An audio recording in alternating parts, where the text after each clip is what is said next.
मैं आज पहली बार कह रहा हूं, मैं कभी पहले कभी इन विषयों को लिया नहीं। मैं मुस्लिम समाज को कह रहा हूं, उनके पढ़े लिखे लोगों को कहता हूं कि आत्ममंथन करिए, सोचिए। देश इतना आगे बढ़ रहा है, अगर कमी आपके समाज में महसूस होती है तो क्या कारण है? सरकार की व्यवस्थाओं का बेनिफिट कांग्रेस के जमाने में आपको क्यों नहीं मिला? क्या कांग्रेस के कालखंड में आप इस दुर्दशा के शिकार हुए हो क्या? आत्ममंथन कीजिए और एक बार तय कीजिए, ये आपके मन में जो है कि सत्ता पे हम बिठाएंगे, हम उतारेंगे, उसमें आप अपने बच्चों का भविष्य खराब कर रहे हो। मुसलमान समाज दुनिया में बदल रहा है जी।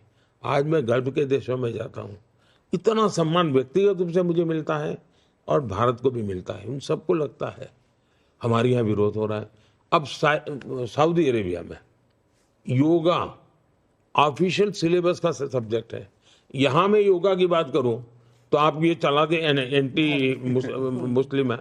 मैं गल्फ के देशों में जाता हूं, ये सारे अमीर लोग जो है हमारे साथ बैठते होंगे, लंच या डिनर में जरूर मुझे योगा के विषय में पूछते हैं कि मोदी जी इसका स्पेशल ऑफिशियल ट्रेनिंग लेना है तो क्या करना है, कैसे करना। कोई कहते हैं कि मेरी पत्नी इंडिया जाती है योगा सीखने, साल में 1 महीना तो बोले वहीं रहती है। अमीर की पत्नियां कहती हैं जी, उनके परिवारजन आते हैं। अब यहां उसको उन्होंने हिंदू मुसलमान बना दिया, योगा को भी। अब ये जो कर रहे हैं, मैं मुसलमान समाज से आग्रहपूर्वक कहता हूं, कम से कम अपने बच्चों की जिंदगी को तो सोचो, अपना भविष्य तो सोचो।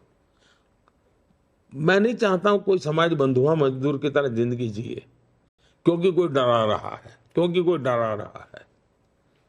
दूसरा, अगर आप बैठना उठना शुरू करोगे, भाजपा वाले आपको डर वाले लगते हैं, अरे जाओ ना 50 लोग बैठ करके भाजपा कार्यालय में एक दिन बैठे रहो,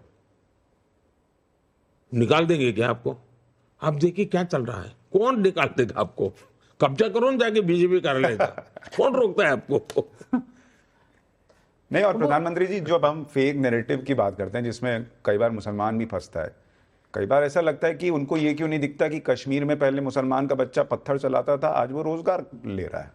लेकिन मैं फेक नैरेटिव की बात करूं सर, आपके ऊपर कई चीजें लगातार झूठ बोली जाती है। मतलब कई बार तो मैं अभी नाविका जी से हम लोग बात कर रहे थे कि आप शायद वो व्यक्ति हैं पॉलिटिक्स में जिसकी छवि बाहर सबसे गलत पेश हुई है। आपसे मिलने वाला, आपको जानने वाला अलग ही जानता है और बाहर तो अलग ही दुनिया है।